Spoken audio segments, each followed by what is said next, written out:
Okay, students, we have studied last day real numbers, and we have already defined all the things like natural number,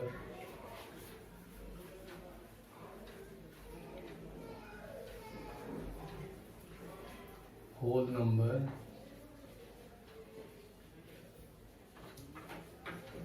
integers,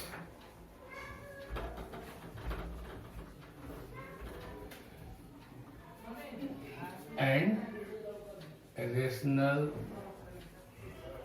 and irrational numbers.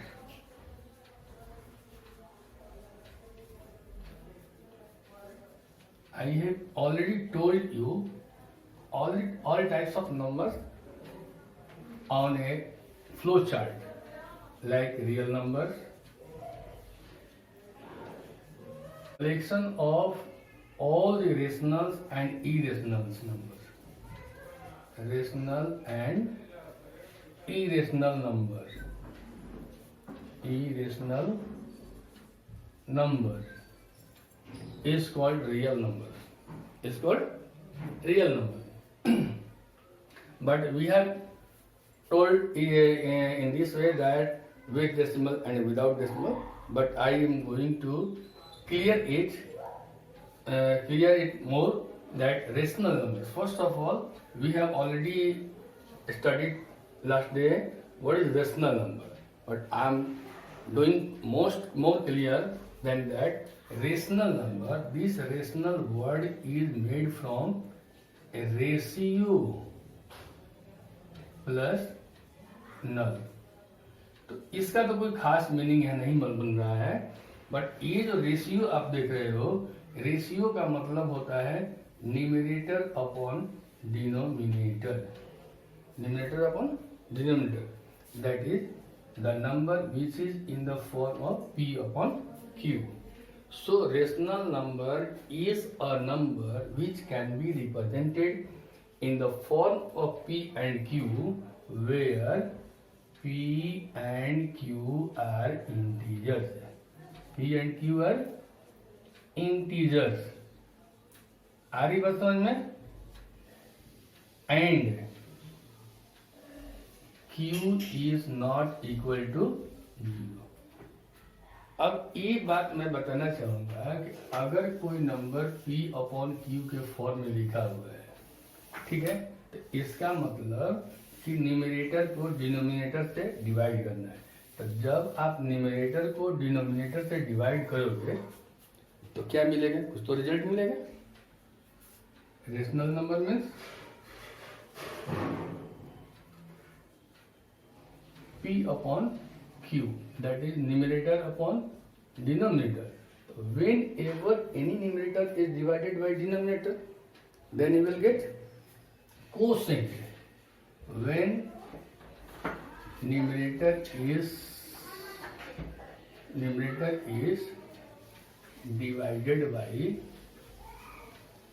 by denominator, you will get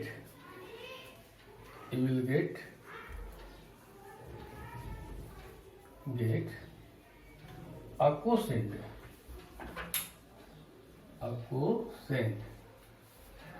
And the first letter of quotient is the first letter of quotient is q. So rational number is represented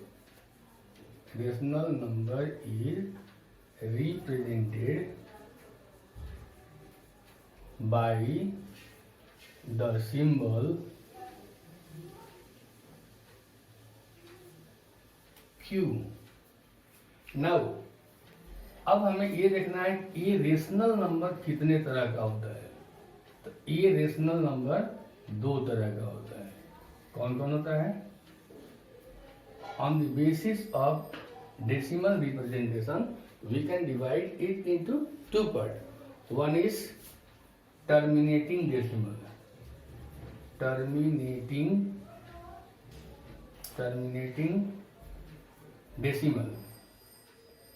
and other is non-terminating non terminating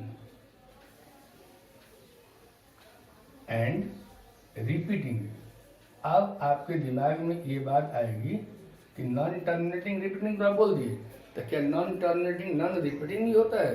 तो वह भी होता है, लेकिन अभी नहीं, इसके बाद बताएंगे नेक्स्ट क्लास में। अब इस रेशनल नंबर को किस तरह से डेसिमल के फॉर्म में रिप्रेजेंट करते हैं। रेशनल नंबर को, जैसे रेशनल नंबर तो बहुत सारे होंगे, 1/2, 1/3, 2/5, 3/7, 4/3, दी जाए रेशनल नंबर। तो अब हमको पढ़ना है decimal representation, decimal representation of rational numbers, और on the basis of decimal representation of rational number we can find out the kinds of rational number, that is terminating and non-terminating, any terminating decimal and terminating rational number and non-terminating repeating rational number या decimal number। जैसे मान लीजिए आपने लिया 1/2, तो आप 1 को 2 से डिवाइड करेंगे क्या मिलेगा? 0.5। आपने लिया 1/8, आप क्या करेंगे? थोड़ा सा बड़ा हो जा रहा है, आप यहाँ लॉन्ग डिवीजन मेथड यूज करें, 1 को 8 से डिवाइड करें तो 1 में तो 8 भाग नहीं लगेगा, आप क्या करेंगे? 0 देंगे। इसके बाद डेसिमल देंगे, जब डेसिमल देंगे हर स्टेप में एक 0 बढ़ाने के लिए ऑथराइज हो गया। 8 1 जा 8, 10 - 8 कितना हो जाएगा? 2, एक 0 दे दिए, 8 2 जा 16, माइनस किए बचा कितना? 4, एक 0 दिए, 8 5 जा 40, तो ये हो गया 0, no remainder, so this one is equal to 0.125। तो आप आसानी से इस बात को समझना है कि टर्मिनेटिंग डेसिमल का मतलब हुआ ऐसा रेशनल नंबर जिसके न्यूमरेटर को अगर डिनोमिनेटर से डिवाइड करें तो डिवाइड करने के बाद रिमाइंडर 0 हो जाए। अगर रिमाइंडर 0 नहीं होता है इसका मतलब कि वह टर्मिनेटिंग नहीं है। तो जब टर्मिनेटिंग नहीं है तो किस तरह का है? रिपीटिंग है, नॉन रिपीटिंग है। तो हम लोग यहाँ पढ़ेंगे non terminating and repeating, non terminating and repeating. तो अब एक सवाल और आता है कि अगर मान लीजिए कि हमारे पास कोई बहुत सारा बड़ा जो है नंबर दिया हुआ rational number 51/125, how can you see that this one is either terminating decimal और नॉन टर्मिनेटिंग डेसिमल? इसके लिए सबसे आसान एक ट्रिक है कि आप क्या करो कि इस डिनोमिनेटर को फैक्टराइज करो, प्राइम फैक्टराइजेशन कीजिए। फर्स्ट प्राइम नंबर क्या है? 2। फर्स्ट प्राइम नंबर क्या है? 2, 2 से डिविजिबल नहीं है, 3 नहीं है, 4 है ही नहीं, तो 5 पर ट्राई करेंगे, तो 5 2 जा 10, 5 5 जा 25, फिर 5 से 5 5 जा, यानी this 51/125 can be written as 51/5 × 5 × 5। दूसरा एग्जाम्पल मिलता है 51/50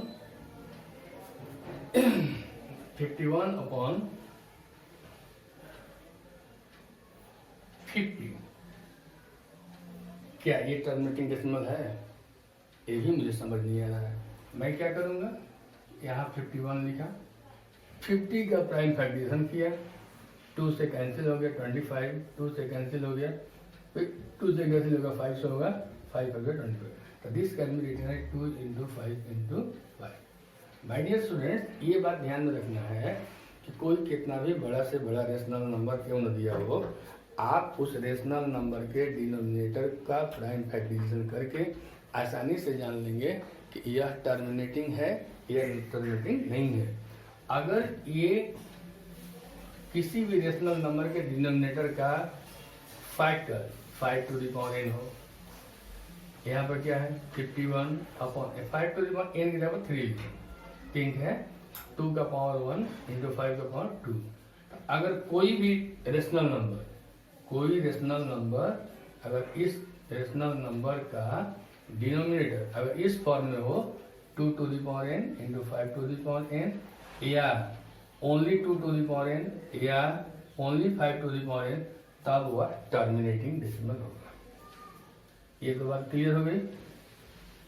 एक टर्मिनेटिंग डेसिमल में इसको रिप्रेजेंट कर सकते हैं। अब हमें जानना है, कल मैंने बताया था कि दुनिया में जितने भी नंबर्स हैं उसको एक नंबर लाइन पर हम रिप्रेजेंट कर सकते हैं, चाहे वह रेशनल नंबर हो, चाहे वो इरेशनल नंबर हो, चाहे वो नेचुरल नंबर हो, चाहे वो इंटीजर हो, चाहे वो होल नंबर हो। क्योंकि नंबर लाइन का मतलब है कि दुनिया में जितने भी नंबर्स हैं उन सारे नंबर्स को उस नंबर लाइन पर रिप्रेजेंट करना है। अब हमारे साथ सवाल एक ये उठता है, जैसे ये नंबर लाइन हो गया, यहाँ आपने मार्क कर दिया 0, ये हो गया 1, ये हो गया 2, ये हो गया 3, ये हो गया 4 एंड सो ऑन। ये -1, ये हो गया -2, -3, -4। माय डियर स्टूडेंट्स, अगर हम आपसे पूछें तो 1 और 4 के बीच में कितने रेशनल नंबर्स हैं, क्योंकि रियल नंबर पर जितने भी नंबर रिप्रेजेंट किए गए हैं, चाहे वो नेचुरल नंबर हो, 0 हो, नेगेटिव इंटीजर हो, सारे के सारे ये इरेशनल नंबर हैं। रेशनल नंबर मैंने रिप्रेजेंट कर दिया। बट अब ये जानना है कि दो रेशनल नंबर्स के बीच में कितने रेशनल नंबर्स होंगे। अगर हमने आपसे पूछा कि 1 और 4 के बीच में कितने रेशनल्स हैं, तो आप आसानी से बोल रहे हैं कि 2 एंड 3। क्लियर? 2 और 4 के बीच में कितने हैं? एक है 3, -3 और -1 के बीच में कितने हैं? -2। बट अगर मैं ये पूछ दूं कि इस 2 और 3 के बीच में कितने हैं, तो 2 और 3 के बीच में 2 और 3 का डिफरेंस कितना होगा? 1। कुछ है ही नहीं, देखने में यही लग रहा है कुछ नहीं है। लेकिन ये लाइन का जो डेफिनेशन हम लोग जमेट, लाइन कैसे बनता है? पॉइंट्स के कलेक्शन से बनता है।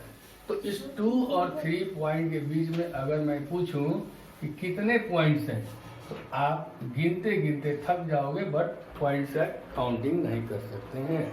दैट मीन्स 2 और 3 के बीच में इन्फिनाइट नंबर ऑफ पॉइंट्स हैं। अगर इन्फिनाइट नंबर ऑफ पॉइंट्स हैं तो इस 2 और 3 के बीच में infinite number of rational numbers होंगे। आ रही बात समझ में? तो सिंपल सी बात है, अगर हमको दो नंबर्स के बीच में कोई single rational number find out करना है, अब हम पढ़ेंगे to find rational number between given two rational numbers। जैसे आपको नंबर दे दिया गया, first question find a rational number, find और rational number between 3 and 5। Then you can get, अगर आप 3 और 5 को लेकर चल रहे हो, 3, 4, 5 आसानी से बोल दो 4 होगा। एक सिंपल सा तरीका हो गया कि नंबर लाइन पर उसको रिप्रेजेंट करेंगे और लिख देंगे। बट यहाँ आपको नंबर लाइन पर रिप्रेजेंट नहीं करना है। तो वैसे दो नंबर्स के बीच में रेशनल नंबर्स निकालने के बहुत सारे तरीके हैं, बट हम लोगों को एक ऐसा तरीका लेकर चलना है जो यूनिवर्स हो, जो हर समय हर स्थिति में काम कर सके। तो उसके लिए सबसे आसान तरीका है कि अगर आपको कोई एक रेशनल नंबर निकालना है दो दिए हुए नंबर्स के बीच में, then required rational number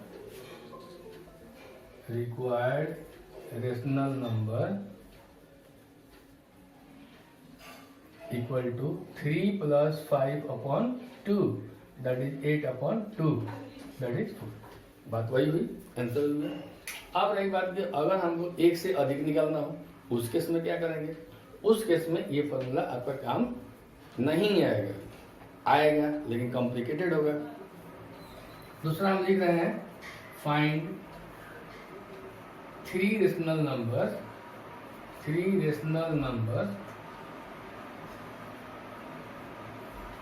between 3 and 5. Question same but answer different हो जाएगा। अब इसमें करना क्या होगा कि हमें दिए हुए नंबर्स को रेशनल नंबर के फॉर्म में लिखना होगा, यानी रेशियो के फॉर्म में लिखना होगा। क्या हो जाएगा? 3 can be written as 3/1, 4 can be written as 4 नहीं 5 कैन बी रिटन एज 5/1। पहला इसका जो वर्किंग प्रोसीजर है वह ये है कि आप उसके डिनोमिनेटर्स को इक्वलाइज करो। तो यहाँ दोनों में तो डिनोमिनेटर दिया हुआ नहीं था, 1 को हम आसानी से दे सकते हैं, कहीं कोई प्रॉब्लम नहीं है। अब रही बात की डिनोमिनेटर इक्वलाइज हो गया। अब इसके बाद न्यूमरेटर का डिफरेंस निकालते हैं। तो 3 और 5 का डिफरेंस कितना होगा? 2। हमें कितना रेशनल नंबर चाहिए? 3। n कितना होना चाहिए? n का मतलब जो रिक्वायर्ड रेशनल नंबर है, तो आपको n कितना होना चाहिए? 3। दिए हुए रेशनल नंबर से उनके बीच में हमको मोर देन 1 रेशनल नंबर निकालना है। तो उसमें सबसे पहला काम मेरा ये होना चाहिए कि उसके डिनोमिनेटर्स को इक्वलाइज करना होगा, यानी सेम डिनोमिनेटर में कन्वर्ट करना होगा। तो 3 का मतलब हुआ 3/1, 5 का मतलब हुआ 5/1। अब दोनों का डिनोमिनेटर सेम हो गया, ठीक है। इसके बाद हम अपने दिमाग में बैठाएंगे यहाँ n कितना चाहिए। तो n कितना दिया है? 3। तो यहाँ पर लिखिए 3। अब इसमें 1 जोड़ लीजिए। ये कहाँ से है? ये आपको डिफरेंस निकालने में मिलेगा, इसमें भी बहुत ज़्यादा दिमाग नहीं लगाना है। तो आप ये जोड़ दिए तो कितना हो गया? 4। अब यहाँ पर डिफरेंस, ये सारा चीज़ अभी मैं लिख कर बता दे रहा हूँ, बट आपको लिखना कहीं नहीं है, ये आपको अपने दिमाग से लिखना है। तो हम क्या कर सकते हैं? डिफरेंस इन न्यूमरेटर्स, तो ये हो जाएगा आपका 5 - 3 दैट इज 2। यहाँ n कितना है? 4। डिफरेंस कितना है? 2। तो अगर 4 को 2 से डिवाइड करेंगे तो कितना मिलेगा? 2। So if you multiply both the fractions by 2 you will get 6/2 and here 10/2। अब ये बताओ कि क्या 6/2 और 10/2 के बीच में हमको 3 रेशनल नंबर्स मिल जाएंगे? Yes. How? Look it. 6/2, 7/2, 8/2, 9/2 and 10/2। लेकिन आपको इन दोनों को नहीं लेना है, ये बॉर्डर लाइन है और इसके बीच में यही 3 को आपका रेशनल ये रिक्वायर्ड रेशनल नंबर। आप यहाँ आंसर लिख देंगे required rational number, required rational number are क्या होंगे? 7/2, 8/2, 9/2। This is your answer. एक बात दिमाग में रखना है कि 2 रेशनल नंबर्स के बीच में infinite number of rational numbers होंगे। बनाने के तरीके बहुत सारे हैं, बहुत सारे तरीके से बनाएंगे तो बहुत तरह के आंसर आएंगे, लेकिन कोई भी आंसर इसमें गलत नहीं होगा, सभी आंसर मान्य होंगे, क्योंकि जो हम आंसर निकालेंगे वह दिए हुए दोनों नंबर्स के बीच में ही होंगे। अब मैं चलता हूँ, एक बता दूँ कि find 3 rational number between 7/4 and -7/4। ये जितना नंबर हमने दिया, क्वेश्चन दिया, वो पॉजिटिव दिया। अब निगेटिव का देख लिया जाए, क्योंकि थोड़ा सा भी हटकर कोई क्वेश्चन हो जाता है तो स्टूडेंट्स के दिमाग में बात आ जाती है कि ये कुछ डिफरेंट हो गया। Find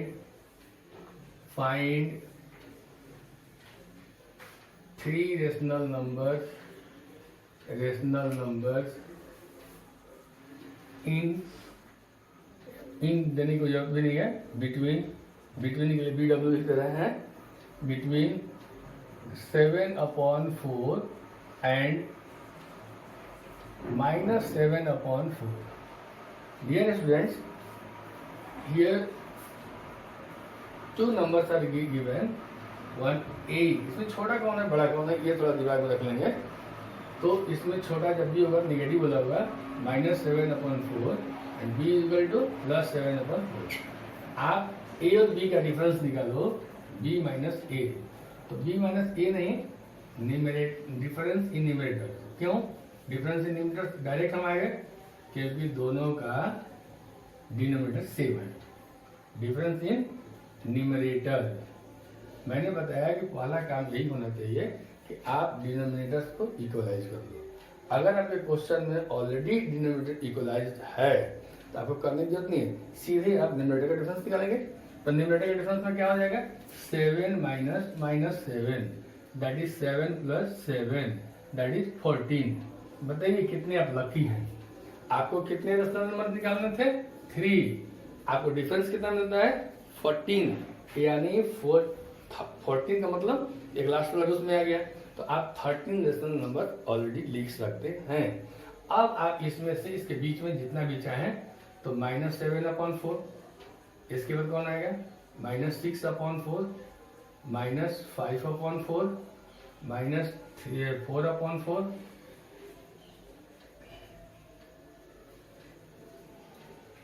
-3/4, -2/4, -1/4, 0, 1/4, 2/4, 3/4, 5/4, 6/4 and 7/4। ये दोनों बॉर्डर लाइन को समझे ना, बॉर्डर पॉइंट को। अब ये कितने हो गए आपके पास, 1 2 3 4 5 6 7 8 9 10 11 12। ये कहीं छूट रहा है, 6 5 4 3 2 1 0 1 2 3 4 छूट गया यहाँ पर ना। देखिए काउंटिंग के पकड़ा गया, 4/4, 5/4 एंड 6/4। अब इन 13 में से किसी को any 3 rational numbers can be taken। Okay, अब आपके पास बुक है, आप एक्सरसाइज 1.1 1.2 एनसीईआरटी की बुक ले लेंगे और उससे जितना भी क्वेश्चंस दिया गया है उसको करने की कोशिश करेंगे। Okay, thanks.